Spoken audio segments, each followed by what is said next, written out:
Good morning मेरे प्यारे प्यारे बच्चों। चलो आज हम लोग शुरू करते हैं general organic chemistry, that is GOC। और आज इसमें हम लोग पढ़ने वाले हैं रिएक्शन इंटरमीडिएट।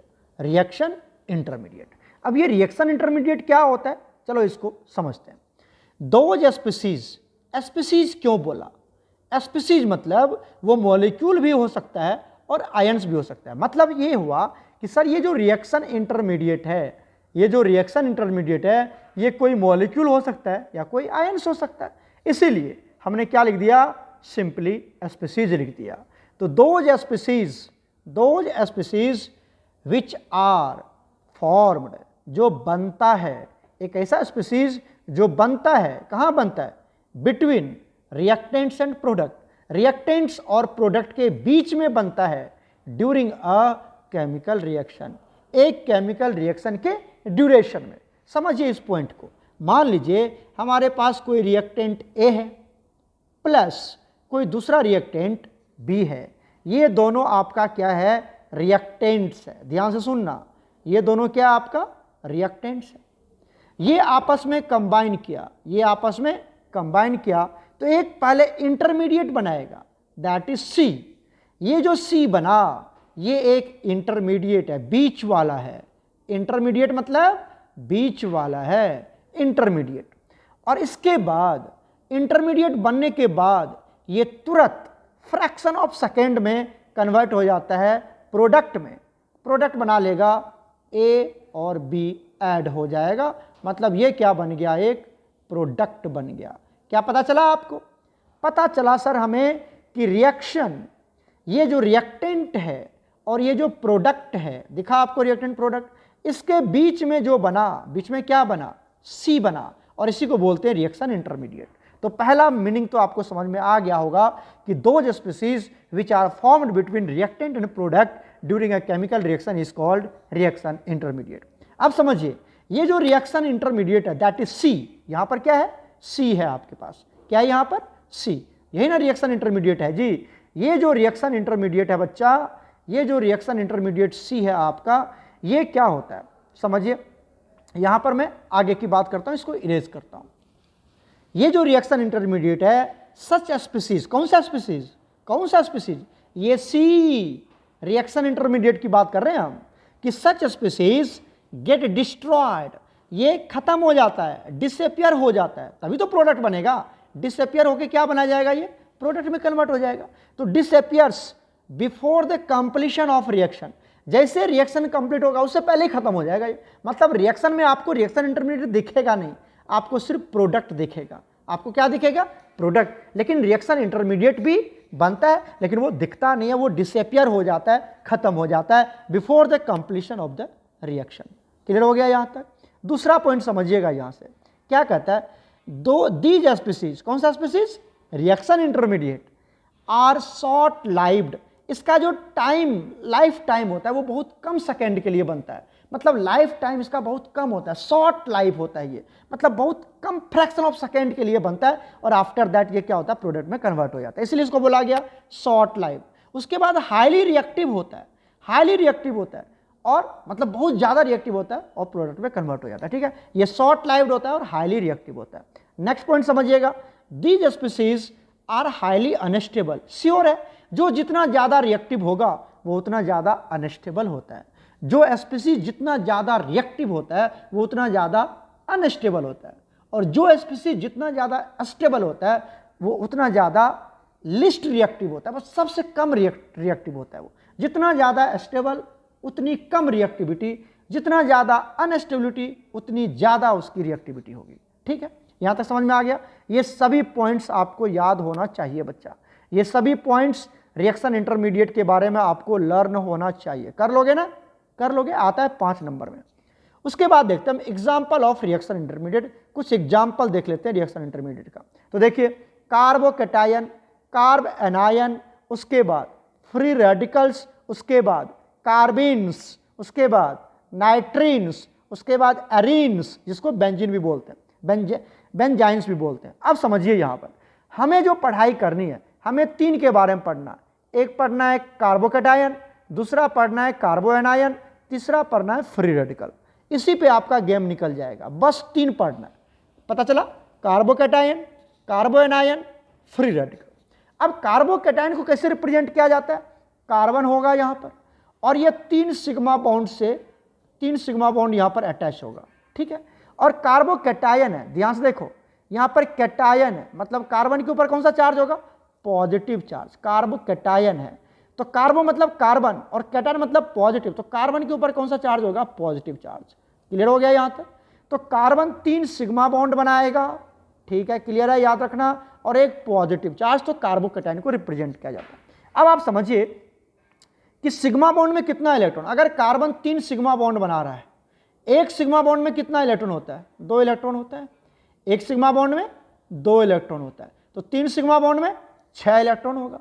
तो इसके पास कितने इलेक्ट्रॉन होंगे, कार्बोकैटायन के पास 6 इलेक्ट्रॉन, मतलब इसके पास इनकम्प्लीट ऑक्टेट होता है। इसकी ऑक्टेट कंप्लीट नहीं होता है क्योंकि 6 इलेक्ट्रॉन है, 3 ही सिग्मा, एक सिग्मा में 2 बॉन्ड, सॉरी एक सिग्मा बॉन्ड में 2 इलेक्ट्रॉन, तो 3 सिग्मा बॉन्ड में 6 इलेक्ट्रॉन, मतलब 8 इलेक्ट्रॉन तो पूरा हुआ नहीं, इसका मतलब इसके पास इनकम्प्लीट ऑक्टेट है। क्लियर है। उसी तरह से बात करते हैं हम कार्ब एनायन की। कार्ब एनायन किसको बोलते हैं, कार्बन के ऊपर कार्बन कितना बॉन्ड बनाएगा सर, 3 बॉन्ड बनाएगा। कितना बॉन्ड बनाएगा, 3 बॉन्ड, ठीक है सर।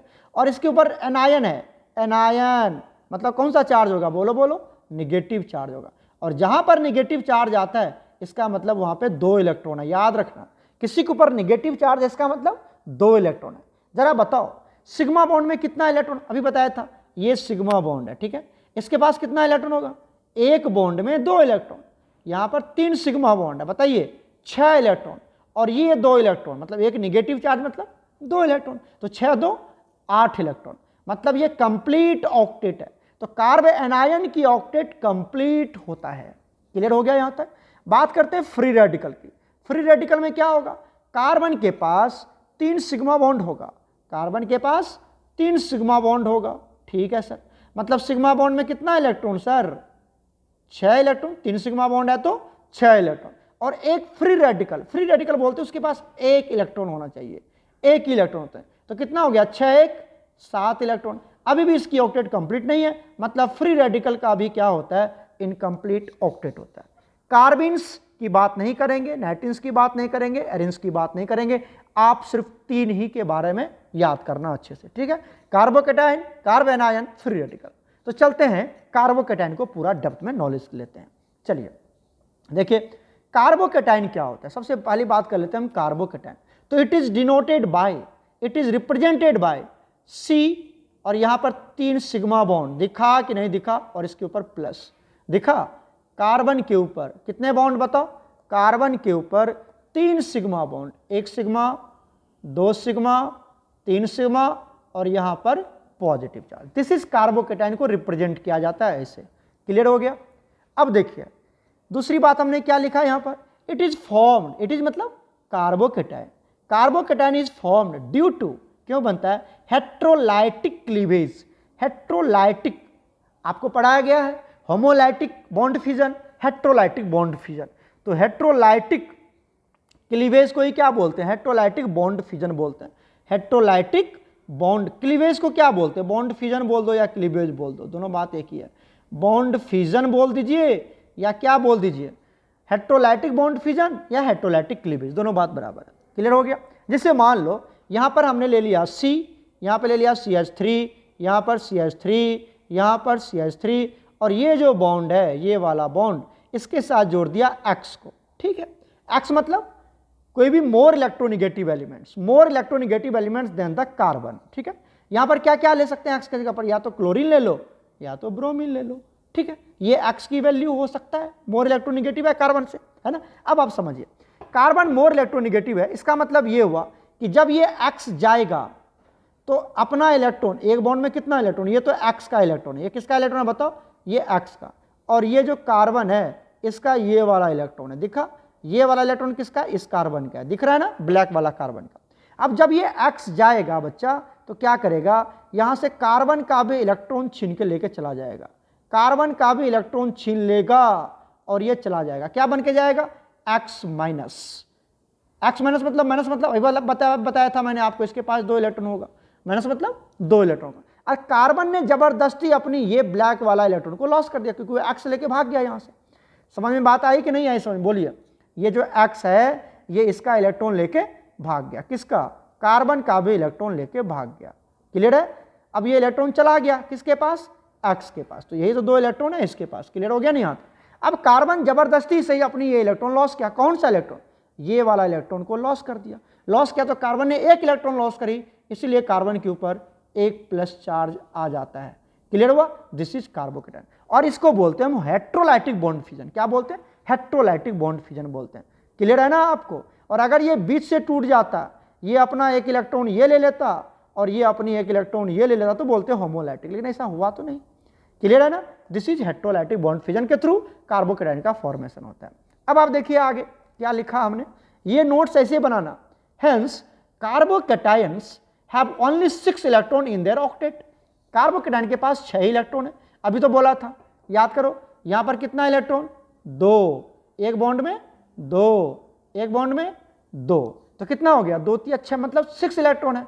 ओनली 6 इलेक्ट्रॉन है कार्बन के पास, है ना? तो यही तो लिखा हमने कि carbocation have only 6 electron in their octet, so it is electron deficient species. Carbocation क्या होता है? इलेक्ट्रॉन डिफिशिएंट स्पीसीज होता है। और इलेक्ट्रॉन डिफिशिएंट स्पीसीज किसकी तरह बिहेव करता है? बताओ बताओ। इलेक्ट्रोफाइल। इलेक्ट्रोफाइल किसको बोलते हैं? इलेक्ट्रॉन डिफिशिएंट स्पीसीज को बोलते हैं। तो कार्बोकेटायन इलेक्ट्रोफाइल की तरह बिहेव करता है। और जो इलेक्ट्रोफाइल होता है वो इलेक्ट्रॉन लेता है। इलेक्ट्रोफाइल जिसको इलेक्ट्रॉन की कमी है, देखो इसके ऊपर भी प्लस है और कार्बन के ऊपर भी प्लस है, राइट? तो ये इलेक्ट्रोफाइल की तरह बिहेव करेगा और इसको इलेक्ट्रॉन चाहिए, इसको इलेक्ट्रॉन चाहिए। जो इलेक्ट्रॉन गेन करता है, जो लोन पे इलेक्ट्रॉन गेन करता है, उसको लुईस एसिड बोलते हैं। तो ये किसकी तरह बिहेव करेगा? ये लुईस एसिड की तरह बिहेव करेगा। तो याद रखना, जो कार्बोकेटायन होता है बच्चा, जो आपका कार्बोकेटायन होता है वो इलेक्ट्रॉन डिफिशिएंट स्पीसीज होता है। पहला पॉइंट क्लियर है? क्यों? क्योंकि इसके ऑक्टेट में 6 ही इलेक्ट्रॉन होता है। क्लियर है ये भी पॉइंट्स? नेक्स्ट पॉइंट, अगर इसकी ये इलेक्ट्रॉन डिफिशिएंट स्पीसीज है तो इसको अपन इलेक्ट्रोफाइल बोल सकते हैं, और अगर ये इलेक्ट्रोफाइल है तो किसी से इलेक्ट्रॉन गेन करेगा, इसलिए ये लुईस एसिड की तरह बिहेव करेगा। क्लियर है ना सब कुछ? ये उतार लेना अच्छे से अपनी कॉपी में, ठीक है? अब बात करते हैं कार्बोकेटायन की ये स्ट्रक्चर, ज्योमेट्री के बारे में। आप देखिए यहां से कार्बोकेटायन के पास क्या होता है? 3 ही तो सिग्मा बॉन्ड होता है ना, 3 ही सिग्मा बॉन्ड होता है। 3 सिग्मा बॉन्ड होगा मतलब वो किसकी तरह होगा? ट्राइगोनल प्लेनर ज्योमेट्री होगी उसकी। क्या होगी? ट्राइगोनल प्लेनर ज्योमेट्री होगी। क्लियर है? और 3 सिग्मा है, लोन पेयर तो है नहीं, मतलब ये सिग्मा, ये सिग्मा, ये सिग्मा, ये सिग्मा दिखा, ये सिग्मा दिखा और ये सिग्मा दिखा। 3 सिग्मा की वजह से इसकी हाइब्रिडेशन क्या होगी? इस कार्बन की हाइब्रिडेशन हो जाएगी sp3 हाइब्रिडेशन हो जाएगा। और हर बॉन्ड के बीच में जो एंगल होगा वो कितने का एंगल होगा? 120 डिग्री। तभी तो 360 पूरा होगा ना बच्चा। ये भी 120 डिग्री और ये भी बताइए 120 डिग्री होगा, तभी तो 360 का एंगल होता है पूरा का पूरा। ठीक है? तो ये 120 का एंगल बनाता है और इसकी ज्योमेट्री क्या होगी? Trigonal planar. ट्राइगोनल प्लेनर होगा, याद रखिएगा, ट्राइगोनल प्लेनर होगा। ठीक, तभी तो 120 बनाएगा। क्लियर है? यहां तक बना लोगे। अब देखो यहां पर ये इसके वैकेंट पी ऑर्बिटल है, ये वाला जो ऑर्बिटल है ये वैकेंट पी ऑर्बिटल है। ठीक है? ये वैकेंट पी ऑर्बिटल हमने लिखा हुआ है और ये सिग्मा बॉन्ड यहाँ पे लिखा हुआ है, सिग्मा बॉन्ड। ठीक है? और ये एंगल। क्लियर हो गया यहाँ तक? चलिए एग्जाम्पल ऑफ कार्बोकेटाइन देख लेते हैं। जैसे CH3 के ऊपर प्लस, CH3 CH2 के ऊपर प्लस, ये क्या नाम होगा इसका बताओ तो? इसको बोलेंगे मिथाइल कार्बोकेटाइन, इसको बोलेंगे 1 डिग्री कार्बोकेटाइन, ये होगा 3 डिग्री कार्बोकेटाइन। तो चलो देखते हैं बाद में। ये भी C के ऊपर कार्बोकेटाइन है, 3 सिग्मा बॉन्ड बनाया हुआ, यहाँ पे सिग्मा बॉन्ड, ये सिग्मा बॉन्ड, ये सिग्मा बॉन्ड और यहाँ बेंजीन लगा हुआ है। ठीक है सर? यहाँ पर भी देखो 2 हाइड्रोजन के साथ है, 2 बॉन्ड सिग्मा बॉन्ड, एक इधर है, 3 सिग्मा बॉन्ड, इसके ऊपर पॉजिटिव चार्ज। तो ये भी कार्बोकेटाइन का एग्जाम्पल है। तो आपको कार्बोकेटाइन का एग्जाम्पल याद रखना है। देखो कार्बोकेटाइन मतलब ये इसको इलेक्ट्रॉन की कमी है, मतलब ये गरीब आदमी है, इलेक्ट्रॉन की कमी है इसको, ये गरीब आदमी है ना। इतना तो पता चल गया आपको। चलिए आगे चलते हैं। नेक्स्ट पार्ट देखिए, यहाँ पे कर लेते हैं classification of carbocation. Classification of carbocation. तो कार्बोकेटाइन की क्लासिफिकेशन 3 तरह से होता है, क्लासिफाई करते हैं 3 टाइप के होते हैं कार्बोकेटाइन। एक होता है 1 डिग्री कार्बोकेटाइन, दूसरा होता है 2 डिग्री कार्बोकेटाइन, तीसरा होता है 3 डिग्री कार्बोकेटाइन। ठीक है? याद रखना ये सब, 1 degree carbocation, 2 degree carbocation, 3 degree carbocation. अब 1 डिग्री किसको बोलते हैं? ध्यान से देखो, जिस कार्बन के ऊपर पॉजिटिव चार्ज है, जिस कार्बन के ऊपर पॉजिटिव चार्ज है, क्लियर है, वो एक ही अल्काइल ग्रुप से R से कंबाइन होगा तो उसको बोलेंगे 1 डिग्री। एक ही R है, 1 अल्काइल ग्रुप है ना, 2 हाइड्रोजन है यहाँ पर। कितना हाइड्रोजन है बताओ?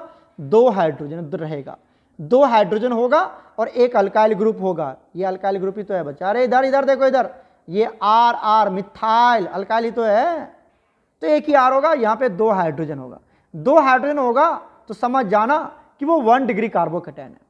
सर 2 डिग्री किसको बोलेंगे? आ जाओ दिखाता हूँ। यहाँ पर देखो 2 R है, ये भी R है, ये भी R है, मिथाइल है कोई बात नहीं, तो ये भी R है, ये भी R है, 2 R होगा तो 2 डिग्री बोल देंगे। दूसरी बात, यहाँ पर बच्चा एक ही हाइड्रोजन होगा, दिख रहा है आपको?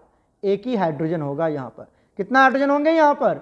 1 हाइड्रोजन होगा यहाँ पर, 1 हाइड्रोजन होगा तो बोलेंगे 2 डिग्री। कहीं पर 1 हाइड्रोजन दिख जाए कार्बन जिसके ऊपर प्लस है उसके पास, तो बोल रहे हैं 2 डिग्री। और 3 डिग्री में कोई भी हाइड्रोजन नहीं है। 3 डिग्री कार्बोकेटाइन में नो हाइड्रोजन। और कितना alkyl group? 3 alkyl group. 3 alkyl group होगा तो तीनों सिग्मा बॉन्ड आ ही गया, तब कोई हाइड्रोजन बचेगा ही नहीं, तो यहाँ पर 3 R होगा, ठीक है, और कोई भी हाइड्रोजन नहीं होगा। तो आप जैसे मन वैसे पकड़ सकते हैं कि अगर कोई हाइड्रोजन नहीं है उसके पास, कोई हाइड्रोजन नहीं है, नो हाइड्रोजन, तो 3 डिग्री होगा। अगर एक हाइड्रोजन है, 1 हाइड्रोजन है, तो क्या होगा? वो 2 डिग्री होगा। और अगर यहाँ पे 2 हाइड्रोजन दिख रहा है आपको, 2 हाइड्रोजन दिख रहा है, तो समझ जाना ये 1 डिग्री कार्बोकेटाइन है। क्लियर है? क्लियर है? और तुम अपने मन से भी एग्जाम्पल बना सकते हो। जैसे देखो, बताना तो जल्दी से, ये कौन सा होगा? हमने लिख दिया C2H5C, यहाँ पर C3H7 और यहाँ पर लिख दिया प्लस, चलो यहाँ पर लिख दिया हमने, एक और बॉन्ड आएगा H और यहाँ पर सिग्मा। बताओ कौन सा डिग्री होगा ये? आपने क्या देखा सर कि यहाँ पर एक हाइड्रोजन है, ठीक है, और यहाँ पे 2 R है, ये आपका क्या है? प्रोपाइल है ना, 3 कार्बन है, और ये इथाइल, ये भी R है, ये भी R है, और एक ही हाइड्रोजन है, तो क्या बोलेंगे इसको? 2 डिग्री कार्बोकेटाइन बोलेंगे। पता चल गया ना बच्चा? चल गया ना पता? अब बात कर लेते हैं स्टेबिलिटी ऑफ कार्बोकेटाइन की। स्टेबिलिटी ऑफ कार्बोकेटाइन, कार्बोकेटाइन की स्टेबिलिटी क्या होगी सर? देखो, हमने आपको क्या बताया कि जो कार्बोकेटाइन होता है, जो क्या होता है? कार्बोकेटाइन, वो इलेक्ट्रॉन डिफिशिएंट होता है। श्योर है? इसके ऊपर पॉजिटिव चार्ज है, इलेक्ट्रोफाइल की तरह बिहेव करते हैं, तो इसको इलेक्ट्रॉन की कमी है। अब मान लो इलेक्ट्रॉन की कमी है, मतलब इसको इलेक्ट्रॉन की क्या है बताओ? इलेक्ट्रॉन की कमी है, इसको इलेक्ट्रॉन की कमी है, मतलब ये गरीब आदमी है। क्या है ये? गरीब इंसान है, गरीब स्पीसीज है, ये गरीब स्पीसीज है, ठीक है सर, ये गरीब स्पीसीज है, गरीब आदमी है ये। अब गरीब आदमी को स्टेबल कौन बना सकता है? अमीर आदमी, जो उसको पैसा देगा। अगर गरीब है उसको तुम पैसा दे दो 5 करोड़, तो वो स्टेबल हो जाएगा लाइफ में। करे अरे तो हमारी जिंदगी मस्त हो गई। गरीब आदमी था, वो भयंकर अमीर बन गया, 5 करोड़ आ गए उसके पास। तो गरीब आदमी को, ये गरीब आदमी जो इलेक्ट्रोफाइल है, जो कार्बोकेटाइन, इसको अमीर कौन बना सकता है? इसको अमीर बना सकता है electron donor group. Electron donor group जो इसको इलेक्ट्रॉन देगा। अब इसको पैसा थोड़ी देगा, कार्बोकेटाइन को तो पैसा थोड़ी चाहिए, इलेक्ट्रॉन चाहिए, ठीक है। तो इसको जो इलेक्ट्रॉन देगा वो इसको अमीर बना देगा, अमीर स्टेबल बना देगा। तो स्टेबिलिटी, गरीब आदमी स्टेबल थोड़ी होता है, गरीब तो अनस्टेबल है लाइफ में, कोई धक्का मार के इधर उधर जाओ इधर जाओ, गरीब आदमी अनस्टेबल है। अमीर आदमी को कोई धक्का थोड़ी दे सकता है, सोचेगा 10 बार। अब मुकेश अंबानी को थोड़ी कोई धक्का दे सकता है, सोचना पड़ेगा 10 बार इंसान को। तो ये स्टेबिलिटी किसकी ज़्यादा होगी? तो ये गरीब है, तो गरीब को स्टेबल कौन बनाएगा? अमीर आदमी। और अमीर कौन है? इलेक्ट्रॉन डोनर, जो इसको हेल्प करेगा इलेक्ट्रॉन दे के। तो जितना ज़्यादा इलेक्ट्रॉन डोनर ग्रुप होगा वो उतना ज़्यादा उसकी स्टेबिलिटी होगी। तो बच्चा, stability of carbocation is directly proportional two electron donor group, मतलब प्लस आई इफेक्ट जो शो करेगा, जो इलेक्ट्रॉन डोनेट करेगा, देगा, डोनर आदमी होगा, वो इसकी स्टेबिलिटी को बढ़ा देगा। अब देखो, and inversely proportional two electron withdrawing group. अच्छा बताओ, ये खुद गरीब है और इससे जो भी मान लो इसके पास 5-10 रुपया भीख मांग के हुआ, 5-10 रुपया कुछ भी है, वो भी किसी ने छीन लिया, इलेक्ट्रॉन डोनर है, सॉरी इलेक्ट्रॉन विड्रॉइंग है, छीन लिया, तो ये और अनस्टेबल हो जाएगा। तो इलेक्ट्रॉन विथड्रॉइंग ग्रुप जो है ये इसकी स्टेबिलिटी को क्या करेगा, डिक्रीज कर देगा। जितना ज़्यादा इलेक्ट्रॉन डोनर ग्रुप होगा उतनी ज़्यादा इसकी स्टेबिलिटी होगी, जितनी ज़्यादा इलेक्ट्रॉन डोनर ग्रुप होगा उतनी ज़्यादा इसकी स्टेबिलिटी होगी, याद रखना, ठीक है। मतलब अगर आप देखो ये जो R है, ये जो R है, R क्या होता है, R जो होता है बच्चा ये इलेक्ट्रॉन डोनर ग्रुप होता है, इलेक्ट्रॉन डोनर ग्रुप होता है R मतलब या तो तुम CH3 ले लो यहां पर, ठीक है, या तो तुम C2H5 ले लो, समझ रहे हो ना, अल्काइल ग्रुप कुछ भी ले लो। ये जो CH3 है यहां पर भी मान लो CH3 लगा दिया, यहां पर भी मान लो CH3 लगा दिया, तो हर जगह CH3 लग गया। तो ये क्या होता है, इलेक्ट्रॉन डोनर ग्रुप। यहां पे 3 इलेक्ट्रॉन डोनर ग्रुप है इस कार्बन की हेल्प करने के लिए। कौन से कार्बन की, इस कार्बन की हेल्प करने के लिए 3 इलेक्ट्रॉन डोनर ग्रुप है, ये भी है, ये भी है, ये भी है, सब हेल्प करने के लिए तैयार है। मतलब जो 3 डिग्री कार्बोकैटायन है ये ज्यादा स्टेबल होगा। 3 डिग्री क्यों बोला, अभी तो बताया था 3 डिग्री किसको बोलेंगे, क्योंकि यहाँ पे 3 R है। पता चला कि नहीं चला पता, बताओ। यहाँ पे 3 R है, ये भी R है, ये भी R है, ये भी R है, तो कौन सा बोलोगे बताओ, इसके पास कोई हाइड्रोजन नहीं है तो क्या बोलेंगे, 3 डिग्री कार्बोकैटायन। तो 3 डिग्री में 3 R है, और ये R क्या होता है, इलेक्ट्रॉन डोनर ग्रुप। तो यहाँ पे 3 इलेक्ट्रॉन डोनर ग्रुप है, यहाँ पे 3 इलेक्ट्रॉन डोनर ग्रुप है, 3 इलेक्ट्रॉन डोनर ग्रुप है बच्चा।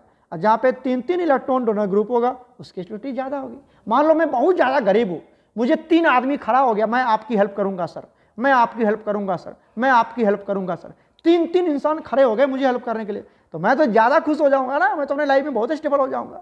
आ जाओ, this is 3 degree carbocation, 3 degree carbocation. Clear है, क्लियर है। बात कर लेते हैं 2 डिग्री की। यहां पे 2 ही R है, दिखा आपको, ये 2 ही R है, तो ये क्या है, इलेक्ट्रॉन डोनर, और यहां पर एक हाइड्रोजन है, तो ये क्या होगा आपको, ये वाला जो स्पीसीज है ये 2 डिग्री कार्बोकैटायन है। क्या ये 2 डिग्री कार्बोकैटायन। तो यहां पे 2 ही R है। अब मान लो मैं गरीब हूं, मुझे 2 ही आदमी खड़ा हुआ, सर मैं हेल्प कर दूंगा, सर मैं हेल्प कर दूंगा, और जहां पर मुझे 3 आदमी हेल्प करने के लिए तैयार था, तो मैं कहां पे ज्यादा अपने आप को स्टेबल फील करूंगा, जहां पे 3 आदमी। तो 3 डिग्री की स्टेबिलिटी सबसे ज्यादा होती है बच्चा, सबसे ज्यादा 3 डिग्री कार्बोकैटायन, उसके बाद 2 डिग्री वाला, और उसके बाद ये देखो यहां पर एक ही R है, तो ये 1 डिग्री कार्बोकैटायन है, 1 डिग्री कार्बोकैटायन। यहां पर एक ही R है, तो ये उससे कम स्टेबल हो, और यहां पर कोई भी R नहीं है, कोई भी R नहीं है, इसको बोलते हैं मिथाइल कार्बोकैटायन। क्या बोलते हैं, मिथाइल कार्बोकैटायन। तो यहां पर लिख देना सबसे कम होता है CH3+, ये मिथाइल कार्बोकैटायन है। तो सबका डायग्राम हमने बना के दिखाया है, अगर आप देखना चाहते हैं तो मैं इसको इरेज करके फिर से आपको दिखाता हूं। देखो यहां पर ध्यान से देखना बच्चा, यहां पर ध्यान से देखना, ये जो डायग्राम है, ये जो डायग्राम है 3 डिग्री कार्बोकैटायन का, ये है, ये 3 डिग्री कार्बोकैटायन का है। क्लियर हो गया। नेक्स्ट देख लीजिए, ये 2 डिग्री कार्बोकैटायन है, तो क्या होगा यहाँ पर 2 डिग्री का 2 R होगा, ये 2 डिग्री है। क्लियर है यहाँ तक। नेक्स्ट देख लीजिए, ये 1 डिग्री कार्बोकैटायन है, तो ये एक ही R होगा। क्लियर है यहाँ तक। नेक्स्ट मिथाइल की बात करते हैं, तो क्या होगा यहाँ पर C, यहाँ पर H, ठीक है, यहाँ पर भी H, यहाँ पर H, यहाँ पर H, और यहाँ पर प्लस, ये सब जगह मिथाइल H ही है, H ही है। क्लियर है यहाँ तक। तो ये इसको बोलेंगे methyl carbocation, this is methyl carbocation. Clear है, क्लियर है। सबका डायग्राम पूरा बना दूं, ये देखो ये पूरा का पूरा क्या है हमारा 1 डिग्री है। उसके बाद ये देख लो, ये क्या होगा तुम्हारा, ये 2 डिग्री होगा, और ये क्या होगा बच्चा, पता चल गया आपको, ये 3 डिग्री कार्बोकैटायन है। ठीक है, सबका डायग्राम पता चल गया। अब ये क्यों ऐसा हुआ, पता चला कि नहीं चला पता, क्लियर है ना, कोई दिक्कत तो नहीं है। चलो यहां तक आपने समझ लिया। Carbocation 10 carbocation are stabilized by +M+I और हाइपर कंजुगेशन इफेक्ट। ये थोड़ा सा डेप्थ में चले गए। आप बस इतना याद रखना, बोर्ड वाला बच्चा, 11th क्लास के बोर्ड वाला बच्चा, कि जितनी ज्यादा +R ग्रुप होगा, जितना ज्यादा +R ग्रुप होगा, सॉरी +R बोलते, जितना ज्यादा अल्काइल ग्रुप होगा वो उतना ज्यादा स्टेबल होगा, तो इसकी स्टेबिलिटी सबसे ज्यादा होगी। क्लियर है। उसके बाद सर ये वाला, इसके पास 2 ही R है, तो ये 2 डिग्री है, ये 2 डिग्री। क्लियर हो गया ना, यहां तक कर लोगे। तो आज हम कार्बोकैटायन ही रहने देते हैं, अगली क्लास में पढ़ेंगे कार्बोएनायन। तो आप सभी बच्चे इतना तक तो जरूर अच्छे से नोट्स बना लेना। क्लियर है, इतना तक भी कर लोगे ना इतना तक भी कर लोगे ना, आपको पूछा जाता है जेके बॉस में कि write the order of stability of carbocation, what are carbocation, order of stability of carbocation क्या होगा, तो 3 degree, more than the 2 degree, then the 1 degree. ये आपको बिल्कुल अच्छे से याद होनी चाहिए स्टेबिलिटी ऑर्डर। ये डायग्राम 3 डिग्री 2 डिग्री का एग्जाम्पल, कार्बोकेटाइन किसको बोलते हैं, रिएक्शन इंटरमीडिएट क्या होता है, एग्जाम्पल भी आपको याद रखना पड़ेगा, 1-2 एग्जाम्पल। ठीक है, ठीक है, क्लियर है। और ये सारे पॉइंट कार्बोकेटाइन का, ये सारा पॉइंट आपको याद रखना पड़ेगा। ये स्ट्रक्चर याद भी रख सकते हो, नहीं भी याद रख सकते हो कार्बोकेटाइन में, लेकिन ये सब पॉइंट तो आपको जरूर याद रखना पड़ेगा, एग्जाम्पल जरूर याद करना पड़ेगा, क्लासिफिकेशन जरूर याद रखनी पड़ेगी, स्टेबिलिटी जरूर याद रखनी पड़ेगी, स्टेबिलिटी का ऑर्डर जरूर याद रखना पड़ेगा। ठीक है, अगली क्लास में देखेंगे कार्ब एंड आयन। ओके प्यारे बच्चों, गॉड ब्लेस यू ऑल।